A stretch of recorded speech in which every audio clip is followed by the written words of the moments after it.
খেলোয়াড়ি জীবনে অনেক ট্যাগই লেগেছে বিশ্বসেরা অলরাউন্ডার সাকিব আল হাসানের গায়ে। তবে গেল সংসদ নির্বাচনে নৌকা প্রতীকে নির্বাচিত হয়ে সংসদ সদস্য হওয়ার পর নতুনভাবে পরিচিতি পান তিনি।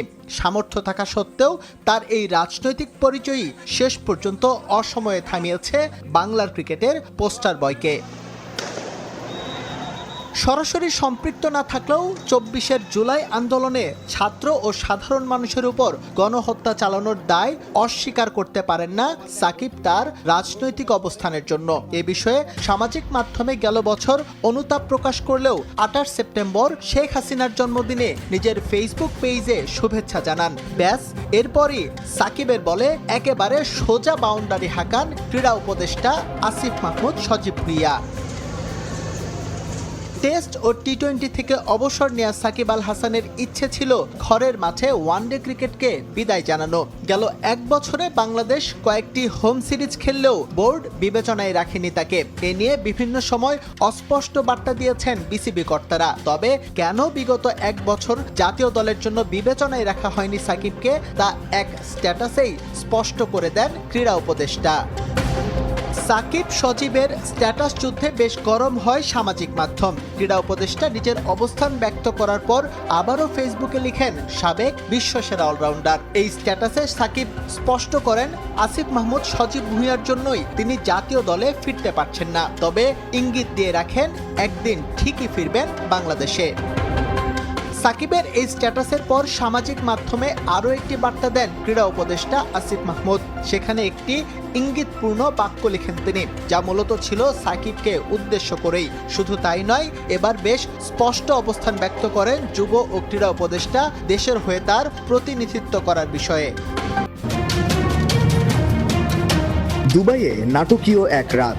যতটা না মাতিয়েছে ভারত পাকিস্তান ফাইনাল ম্যাচের ক্লাইম্যাক্স, তার চেয়ে বেশি ড্রামা ম্যাচ শেষে। পাকিস্তান দলের ড্রেসিং রুম ছেড়ে না আসতে চাওয়া কিংবা মহসিন নাকভির হাত থেকে ভারতের ট্রফি নিতে আপত্তি, আগের হাত না মেলানো ইস্যু তো আছেই। সব মিলিয়ে ভদ্রলোকের ক্রিকেটকে যেন চোখ রাঙানি দিয়ে গেল দুদেশের রাজনৈতিক বৈরিতা। এশিয়া কাপের শেষ উত্তাপটা মঞ্চে থেকেই অনুভব করেছেন বিসিবি সভাপতি আমিনুল ইসলাম বুলবুল। বললেন, খানিক আগে কি চলছিল পুরস্কার বিতরণী মঞ্চে, এর সমাধানই বা কিভাবে হবে। ইন্ডিয়া চ্যাম্পিয়ন হয়েছে, পাকিস্তান রানার্স আপ হয়েছে। একটা দল তারা প্রেজেন্টেশন পার্টিতে আসতে একটু দেরি করছিল, পরবর্তীতে একটা আন্ডারস্ট্যান্ডিং হয়েছে, তারা চ্যাম্পিয়ন্স ট্রফি নিতে চায়। বোর্ডের সাথে আলোচনা চলছে এসএসসি, এবং সেই মিটিংটা হয়তো আরো কিছুক্ষণ পরেই শুরু হবে। সেখানে আমি উপস্থিত থাকবো, তো চেষ্টা করবো আমরা যারা জয়ী হয়েছে তাদেরকে ট্রফিটা পৌঁছে। দুবাইয়ের এশিয়া কাপ ফাইনালের মঞ্চে বাংলাদেশকে মিস করেছেন অনেকেই। বিসিবি সভাপতির কণ্ঠেও কিছুটা আক্ষেপ। তবে দুদিন বাদেই আফগানিস্তান সিরিজ, বুলবুল চোখ রাখতে চান সেদিকেই। আমার কাছে মনে হচ্ছে এটা একটা ভালো সুযোগ ছিল আমাদের এই ট্রফিটা ফাইনাল খেলার, এবং সেই যোগ্যতাটাও ছিল আমাদের। তারপরেও আমাদের সামনের দিকে এগিয়ে যেতে হবে। দলটা নতুন, দেখা করেছি আমি প্লেয়ারদের সাথে, তারা প্রস্তুতি নিচ্ছে আফগানিস্তান সিরিজ। বাংলাদেশের পরবর্তী বড় লক্ষ্য ২০২৬ টি-20 বিশ্বকাপ। তবে বড় মঞ্চে বারবার মুখ থুবড়ে পড়া ঠেকাতে হলে সবার আগে উন্নতি করতে হবে টাইগারদের ব্যাটিংয়ে। ভারতীয় কোচ গৌতম গম্ভীরও নাকি সেই পরামর্শ দিয়েছেন বিসিবি সভাপতিকে। গৌতম গম্ভীর আমাকে একটা অ্যাডভাইস দিল যে আমাদের টিমের ব্যাটিংটা নিয়ে যেন একটু কাজ করতে হয়। আমিও তার সাথে একমত। চ্যাম্পিয়ন ভারত দল বের হবে একটু পর, এবং ভারতীয় সমর্থকরা, গর্বিত সমর্থকরা, তারা অপেক্ষায় সেটার। একটু আগে বিসিবি সভাপতি বললেন যে এই জায়গাটায় থাকতে পারতো বাংলাদেশ দলও। মাঠের লড়াই ছিল, মাঠের বাইরে কোহলি সাদাবদের এমন বন্ধুত্বও ছিল। ওখানেই ভারত পাকিস্তান ম্যাচের সৌন্দর্য, রঙিন সেই ছবিটা এখন আস্তে আস্তে মলিন হচ্ছে। মাঠের বাইরের রাজনীতি নষ্ট করছে ইন্ডিয়া পাকিস্তানের বিখ্যাত রাইভেলরিকে। আর এই এশিয়া কাপ যেন ছাড়িয়ে গেছে সকল মাত্রা। শুরুটা 14 সেপ্টেম্বর দুবাইয়ে।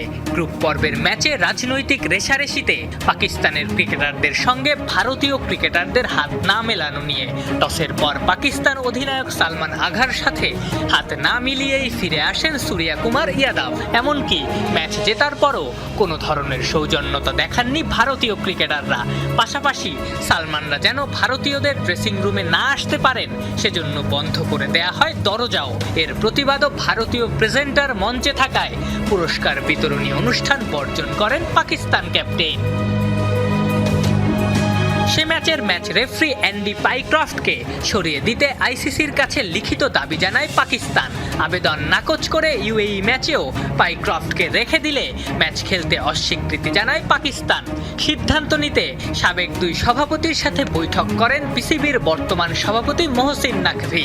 শেষমেশ অবশ্য নির্ধারিত সময়ের 1 ঘন্টা পর শুরু হয় ম্যাচ। এমনকি সেদিন ম্যাচ রেফারির সঙ্গে বৈঠক করেন পাকিস্তান কোচ, ক্যাপ্টেন, ম্যানেজার। গোপনীয় সেই মিটিংয়ের ভিডিও প্রকাশ করে পিসিবি ক্যাপশনে লেখে, পাইক্রফট পাক অধিনায়ক ও ম্যানেজারের কাছে ক্ষমা চেয়েছেন।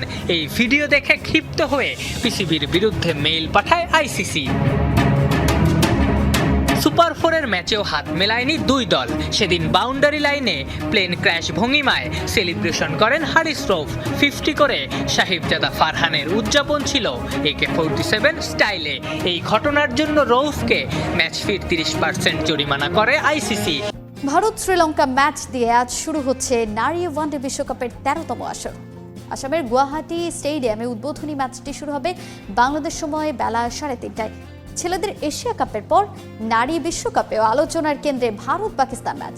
এদিকে প্রস্তুতির ঘাটতি নিয়ে বিশ্বকাপ খেলতে যাওয়া বাংলাদেশের শ্রীলঙ্কার বিপক্ষে ওয়ার্ম আপ ম্যাচে জয় পাওয়া বাড়তি আত্মবিশ্বাস যোগাবে। বৃহস্পতিবার পাকিস্তানের বিপক্ষে ম্যাচ দিয়ে বিশ্বকাপ অভিযানে নামবে জ্যোতিরা।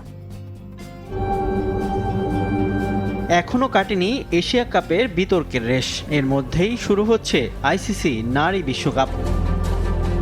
এবারের আসরে যৌথ আয়োজক ভারত ও শ্রীলঙ্কা।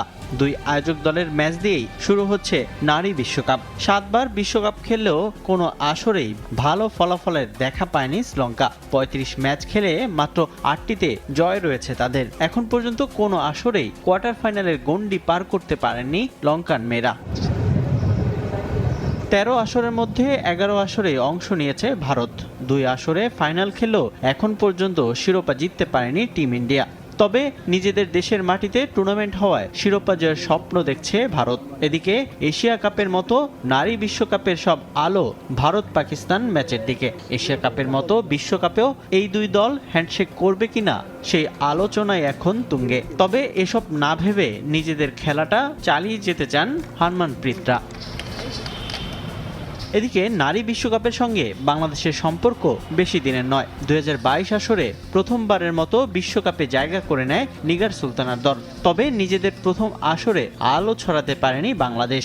সে আসরে 7 ম্যাচ খেলে মাত্র 1টিতে জয়ের দেখা পেয়েছিল লাল সবুজ বাহিনী। এতে প্রথম রাউন্ডেই বিদায় নিতে হয় বাংলাদেশকে।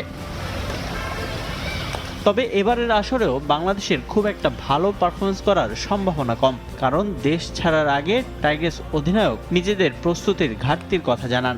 যদিও ম্যাচ শুরুর আগে 2টি ওয়ার্ম আপ ম্যাচ খেলেছে টাইগ্রেসরা।